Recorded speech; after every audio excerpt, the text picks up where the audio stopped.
Já estamos ao vivo? Estamos ao vivo? Gente, boa noite para todo mundo. Já quero agradecer a presença de todo mundo que está por aí. Deixa eu só compartilhar aqui a minha apresentação.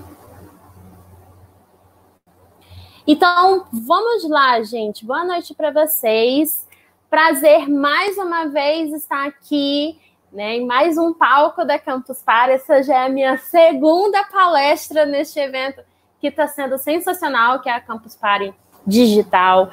Está superando muitas minhas expectativas. Eu estou gostando demais. Eu já vi várias palestras incríveis. Essa é a minha segunda. Ontem rolou uma. Hoje a gente está vamos ter aqui essa conversa, que vai ser uma conversa bem simples.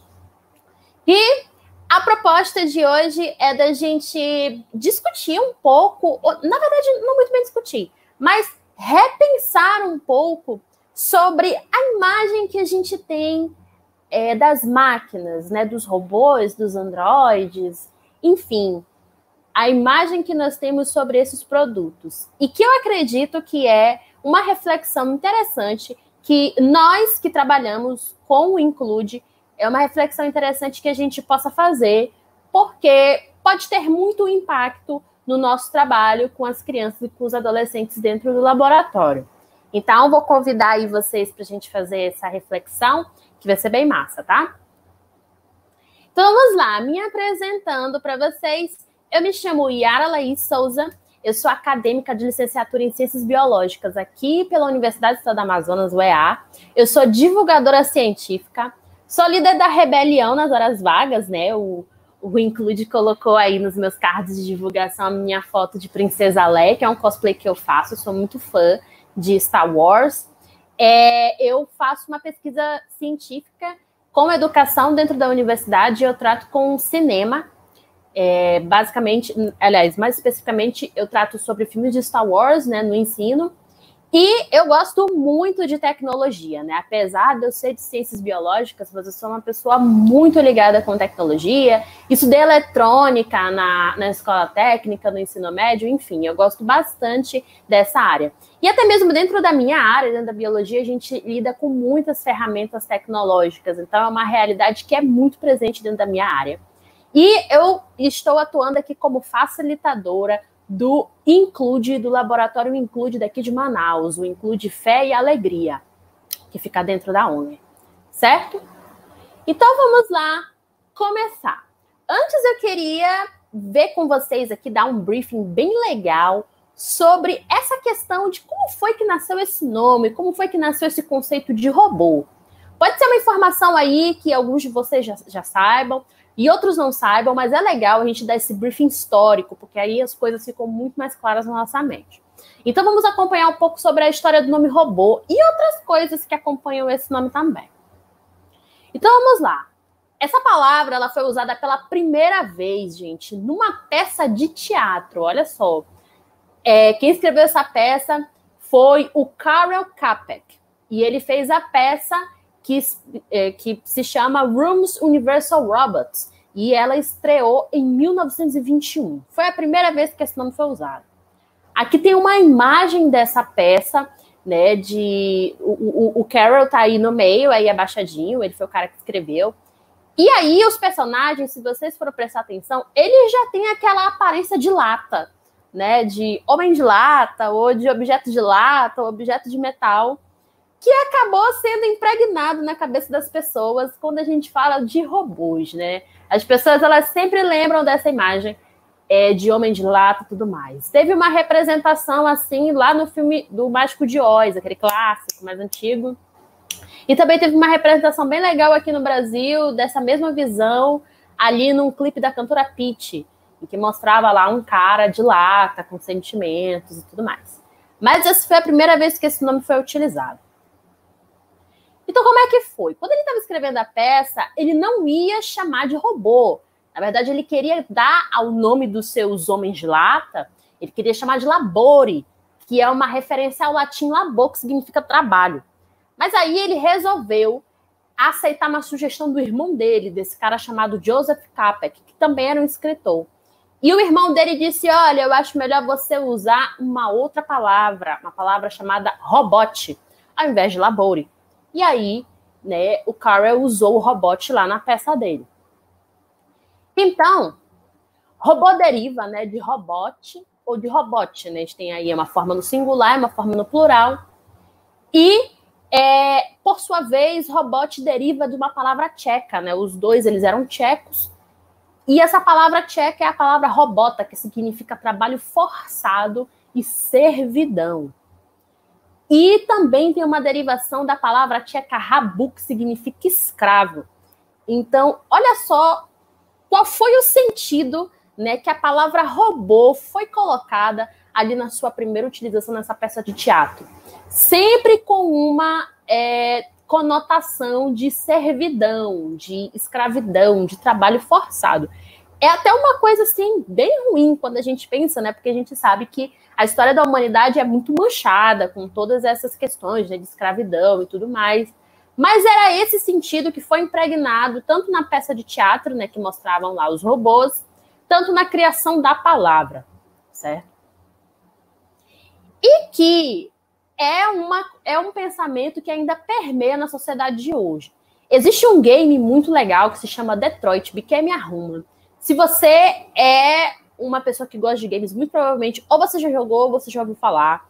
E se você não é uma pessoa que é familiarizada com videogames, você pode pesquisar aí no YouTube canais que fazem gameplay, ou seja, canais que tem pessoas que jogam esses videogames e eles gravam.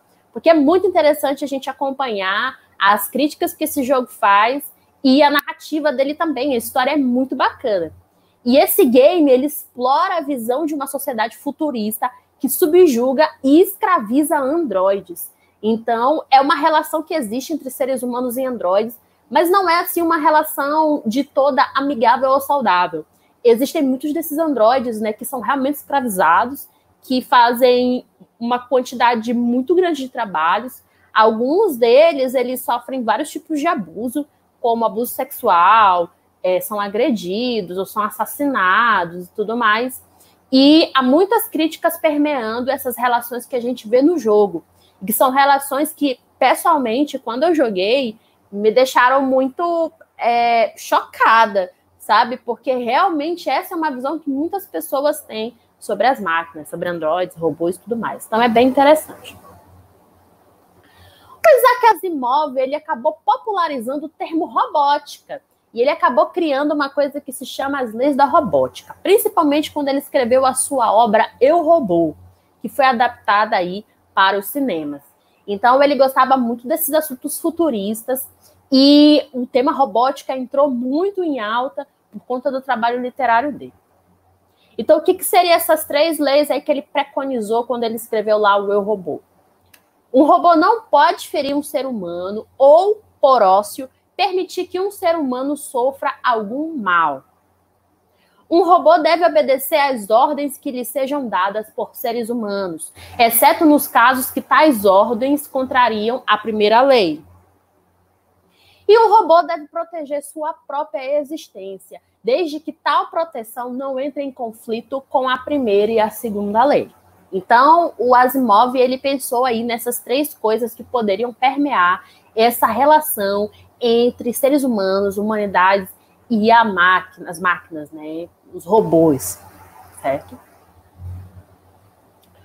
E um outro marco histórico que a gente tem aí nessa questão robótica é o Unimate, que foi o primeiro robô industrial. Ele foi desenvolvido por George Devil em 1961 e ele é um robô, né? Ele é uma máquina que servia para ajudar na montagem de carros da empresa Ford. Então, foi um grande marco, o Unimade. Ele era bem automatizado mesmo, tem vários vídeos aí no YouTube, inclusive vídeos da época, de 1961, que mostra ele ali nas fábricas, atuando e tudo mais. Então, ele foi o primeiro grande passo nessa questão do avanço da industrialização, né?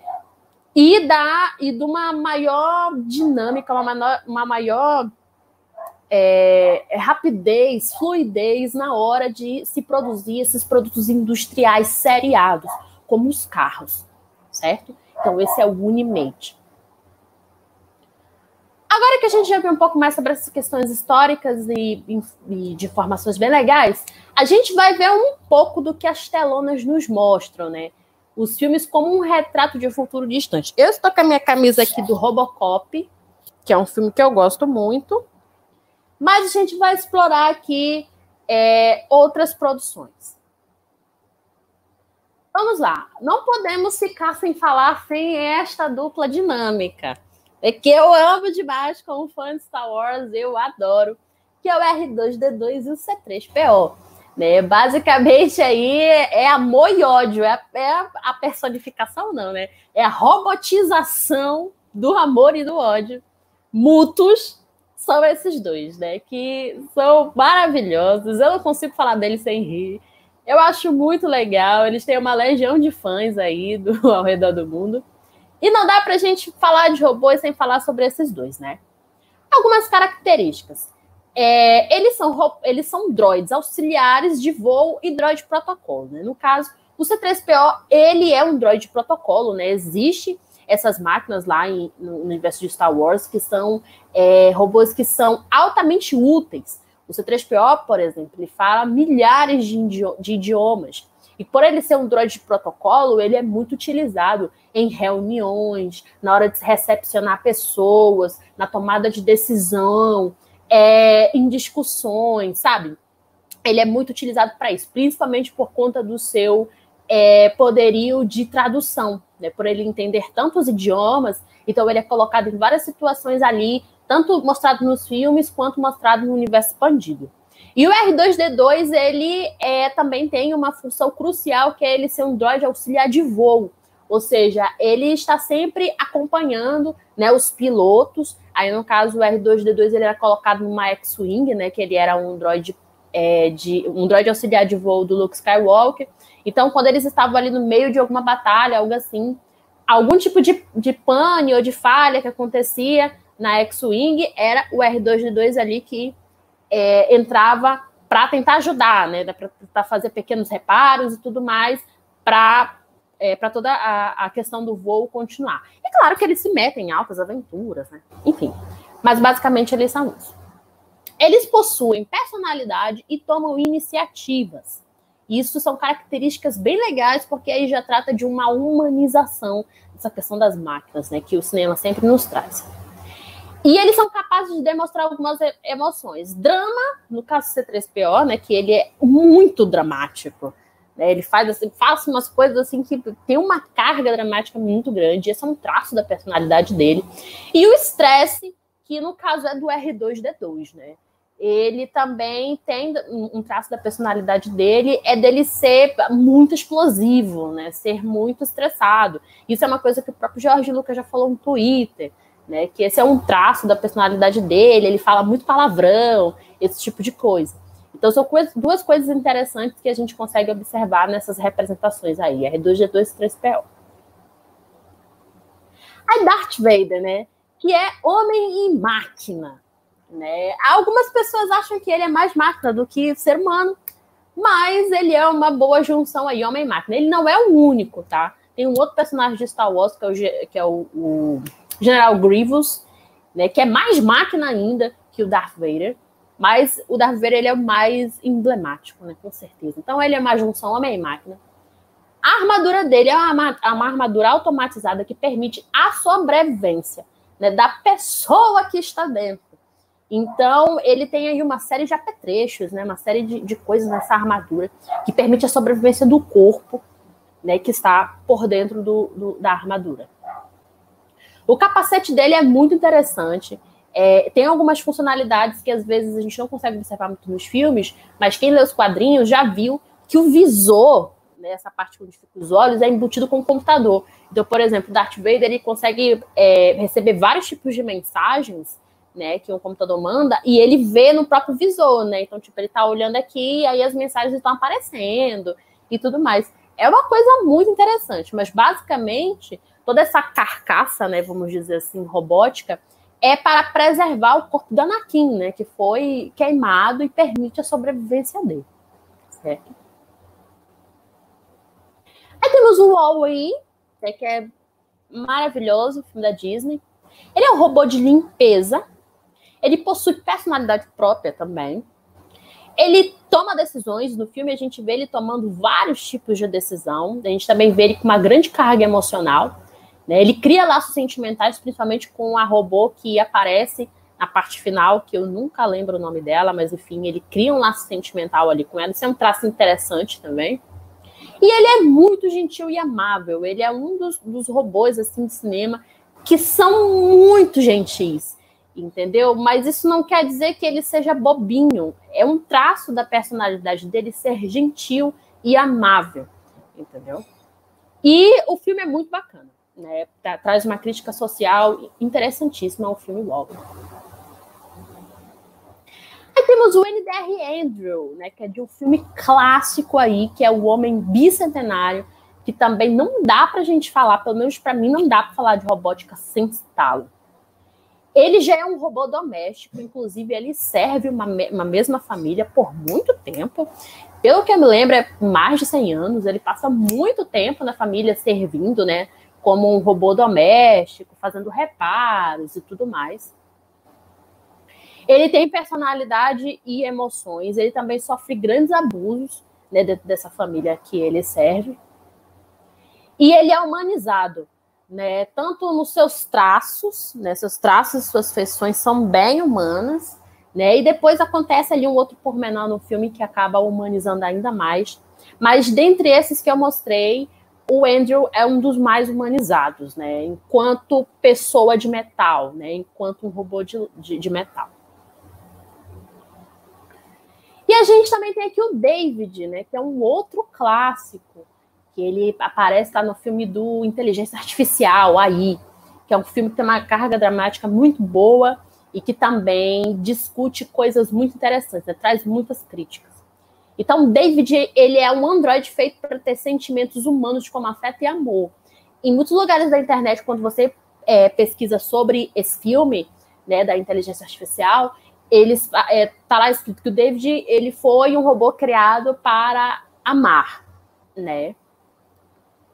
Ele é adotado e tratado como um filho, então há uma carga sentimental muito grande dentro dele, que ele precisa lidar, né, ali com aquela carga, com o casal que o pega e o adota, trata ele como um filho. Ele é muito ingênuo e é um robô infantilizado, né? É uma máquina criança. E ele tem muito traço de ingenuidade e de infantilidade dentro dele.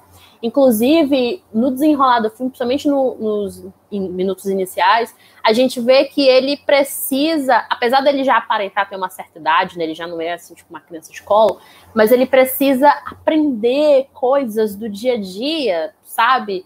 Que é uma coisa muito complicada por ele ter essa ingenuidade dentro dele e por ele ser infantil, né? Por ele ser uma criança.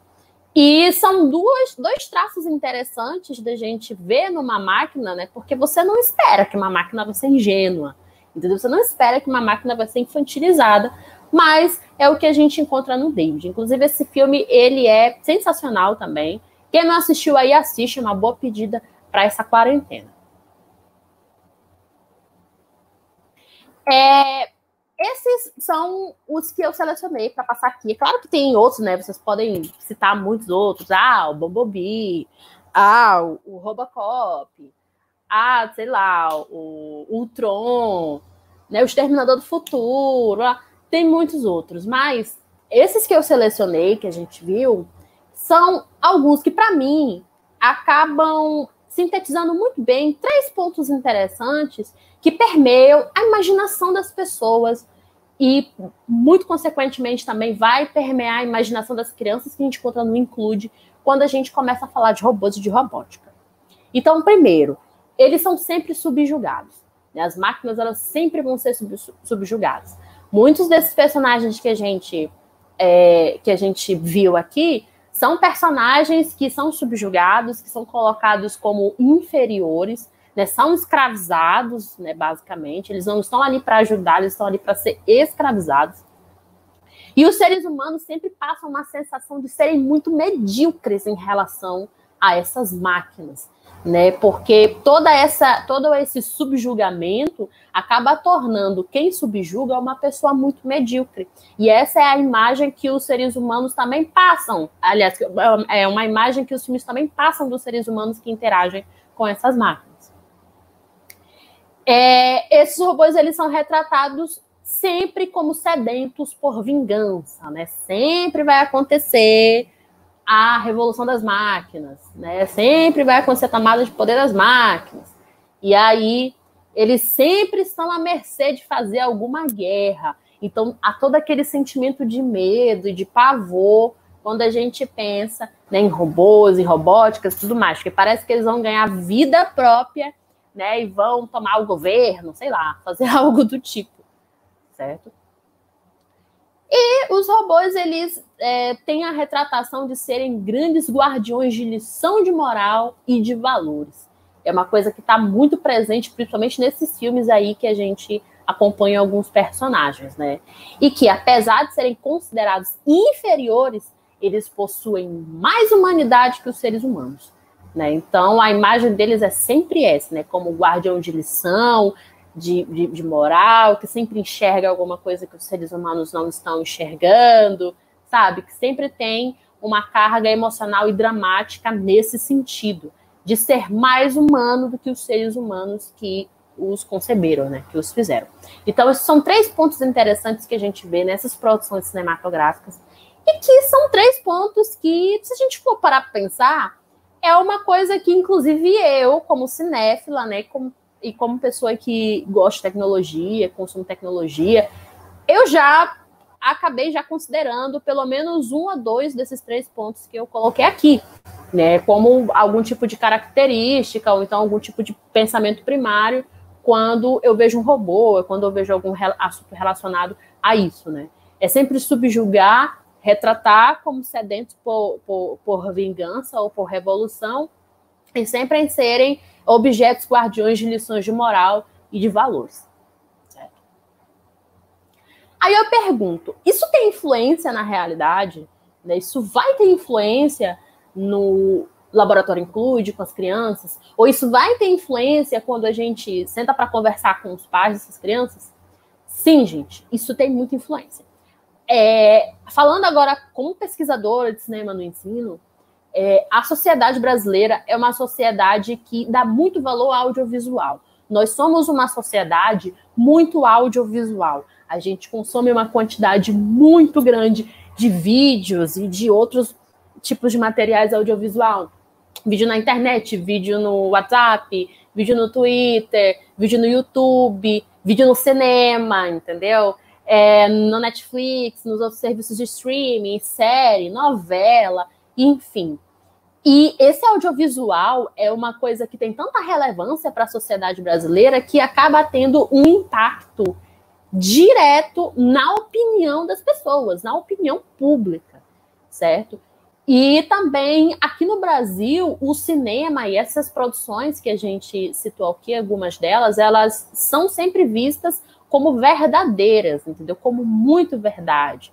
O que a gente está vendo pode acontecer, entendeu? Ou então vai acontecer. É uma questão de tempo, vai ser real tudo aquilo que a gente vê nos filmes. Inclusive, tem muitos pesquisadores de cinema com educação que falam que aqui no Brasil as pessoas consideram o cinema como uma tecnologia a favor da verdade, a favor da realidade. A gente sabe que não é. Né? O cinema, na verdade, é uma expressão artística, é uma forma de arte. E a gente sabe que através da arte, né, a pessoa que o faz, ela é capaz de tecer várias críticas e de mostrar seu pensamento. Então, esses filmes todos estão carregados de críticas à sociedade, ao capitalismo, né, ao tratamento das pessoas e tudo mais. E é uma expressão artística dos realizadores, do diretor, dos produtores, né, do roteirista e tudo mais. Então, tudo isso brotou da cabeça dessas pessoas e da vontade que essas pessoas sentiam de expressar tudo o que elas sentiam em relação a esse tema. Não significa que está preconizando algo no futuro ou que seja real, não. Esses filmes, eles não têm obrigação nenhuma de serem científicos, né? Tudo o que acontece nesses filmes é uma realidade no universo desse filme. Então, está correto. entendeu? Não tem obrigação nenhuma de fazer um paralelo com a nossa realidade. Então, é aí que mora o problema dessas produções, que eu amo demais, né? Por conta dessa visão deturpada que as pessoas têm do cinema e pelo fato do audiovisual aqui no Brasil ser super valorizado, certo?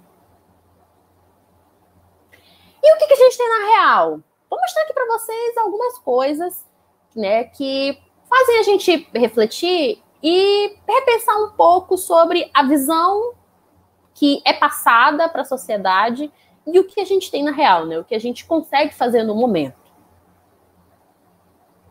Então vamos lá, nós temos muitos desses robôs na exploração planetária. As agências espaciais, em especial a NASA, gastam uma quantidade substancial de dinheiro todos os anos, né? E de trabalhos de vários cientistas, engenheiros e tudo mais, para fazer esses robôs na exploração planetária. Principalmente para explorar Marte, que é um lugar em que a gente pretende ir. Agora, para explorar a Lua, que é um lugar que a humanidade pretende voltar. E esses robôs são muito úteis porque eles são projetados especialmente para suportar as condições desses lugares, né, que são condições que são muito diferentes das condições do planeta Terra. Então, é muito difícil você levar uma pessoa, né, levar um astronauta para lá. Então, é melhor que você leve um robô. E esses robôs, gente, eles são verdadeiros laboratórios científicos. Eles são capazes de realizar várias coisas. Eles perfuram o chão, né, desses lugares. Eles são capazes de pegar amostras. Eles são capazes de testar essas amostras, entendeu? Eles têm ali como se fosse um pequeno laboratório, né, nessa costa deles, onde eles conseguem fazer pequenas reações químicas, eles conseguem tirar fotografias, eles conseguem fazer espectrometria. É uma coisa interessantíssima, né? Ano que vem será lançado um novo desse robô pela NASA para Marte, e eles são sensacionais. E principalmente o Curiosity, que é o que está lá atualmente, ele interage com os seguidores, gente. Ele tem seguidores no Twitter. Ele interage com os seguidores. É uma coisa muito bacana. E é uma realidade já de muitos anos das agências espaciais. Existem também os robôs auxiliares espaciais, né? Como esse, que é um robô da NASA, também o GM. E ele foi inspirado no C3PO, né? Essa aparência dele aí é muito inspirada no C3PO. E como assim auxiliares espaciais? Quando você está na estação internacional da NASA, né, que é a ISS, que está fora do planeta Terra, está em órbita do planeta Terra, o espaço é um ambiente muito hostil. Então, existem várias coisas que acontecem, que são imprevistos e que, às vezes, os astronautas eles não têm a capacidade de agir com rapidez, né, com mais agilidade, situações de emergência em geral. Então, a NASA ela pretende utilizar esses robôs como GM para auxiliar os astronautas lá nas atividades deles na ISS. Isso vai ser uma coisa muito útil para eles e também vai ser uma coisa muito útil para nós, porque a gente sabe que todas essas tecnologias que são utilizadas na exploração espacial são testes, né? Muitas das ideias e muitas das coisas que são utilizadas acabam vindo para o nosso dia a dia e tendo impacto real, né, no nosso dia a dia, enfim, em várias áreas. Então, já é uma realidade também. Eles ainda não estão sendo efetivamente utilizados, mas eles já foram pensados, já foram construídos e eles são sempre testados. Então, num futuro bem próximo mesmo, a NASA já pretende colocar alguns deles em ação por lá. Aí a gente tem os robôs industriais, né, que cresceu muito desde o Unimate lá em 1961 até agora 2020. É uma área aí da robótica que se aprimora a cada ano. E é uma produção também muito importante, porque ajuda nessa questão da indústria, na hora de se fazer esses produtos seriados. Então, acaba que substitui muitas pessoas ali na linha de produção e acaba remanejando a serventia das pessoas na fábrica, né? Ao invés dessas pessoas ficarem lá apertando os parafusos, essas pessoas elas vão começar a remanejar essas máquinas, né? Então, é uma reciclagem que acontece no papel das pessoas dentro dessas indústrias. Então, todos os anos, essa área dos robôs industriais aumenta, se aprimora, e é uma coisa que é uma realidade aqui em Manaus, por conta do polo industrial, né, daqui de Manaus, que é uma área que recebe muitos desses robôs, né? Há muitas dessas indústrias que utilizam esses robôs industriais, e é uma coisa impressionante. Certo? Temos também os robôs médicos, né? A robótica médica. O que é que seria? Existem muitos... deixa eu colocar rapidinho. Aqui a tomada neste computador. Pronto, assim não perco vocês. Voltando. Existe essa questão dos robôs médicos, né? O que seriam esses robôs médicos? São máquinas automatizadas que vão começar a auxiliar os médicos, principalmente nessas questões de cirurgia. Vai ser todo tipo de cirurgia?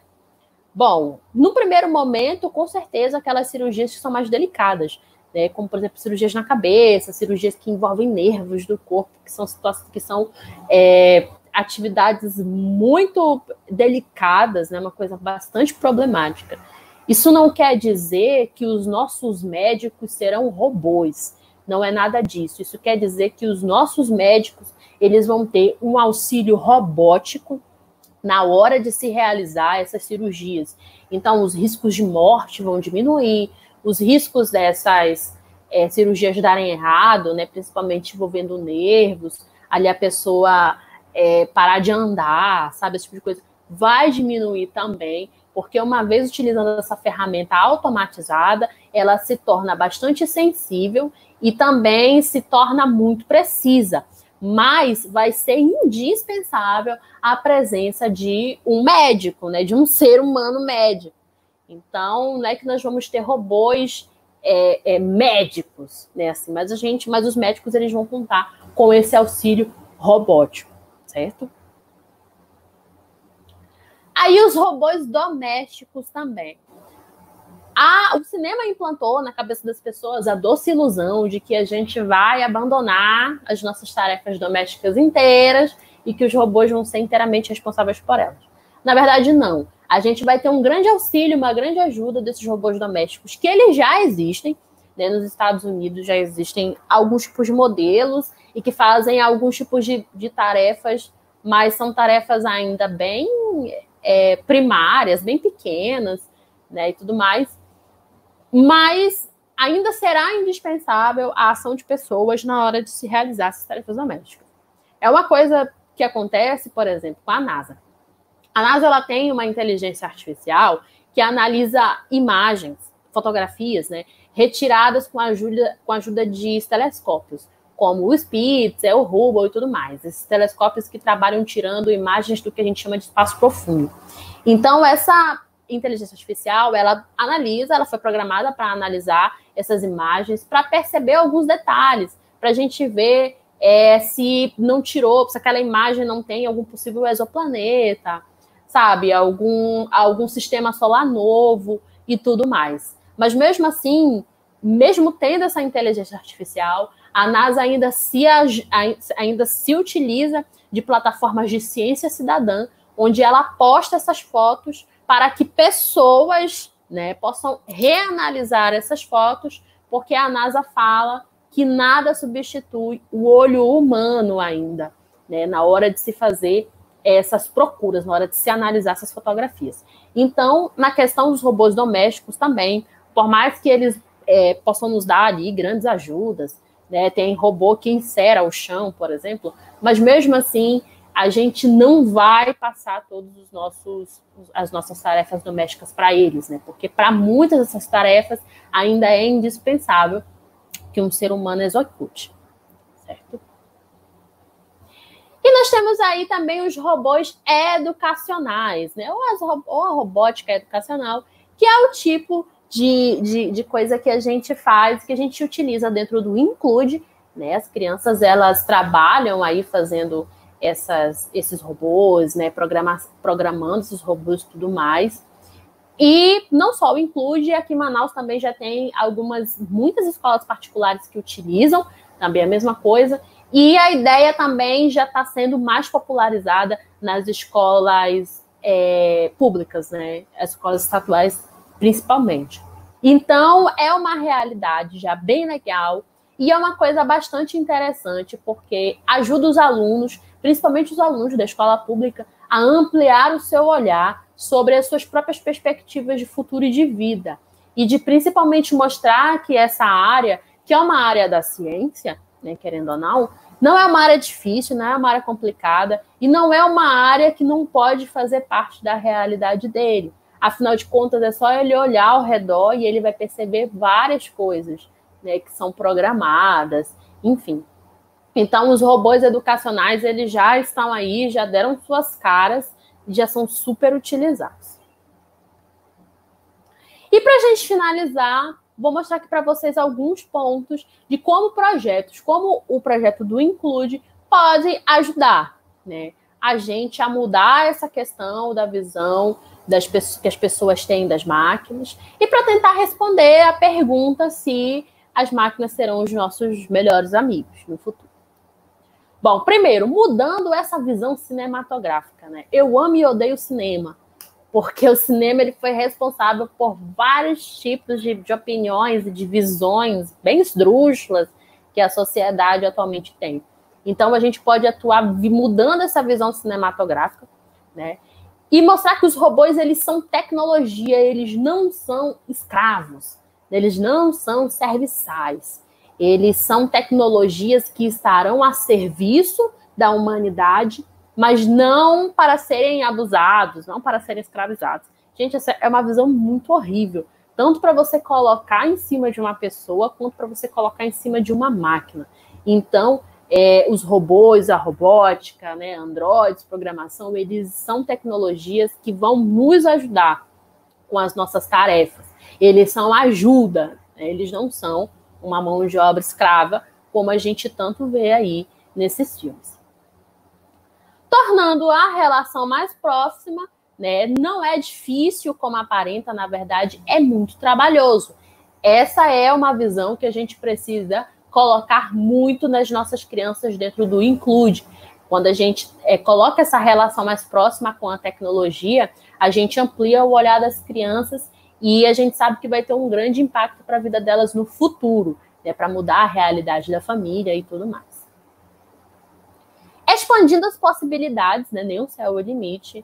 Eu não sei se vocês já conheciam algumas utilizações de robô, poucas, que eu mostrei anteriormente, né? Poucas pessoas conhecem principalmente a utilização aeroespacial, né, da exploração espacial, que são os robôs planetários, os robôs auxiliares.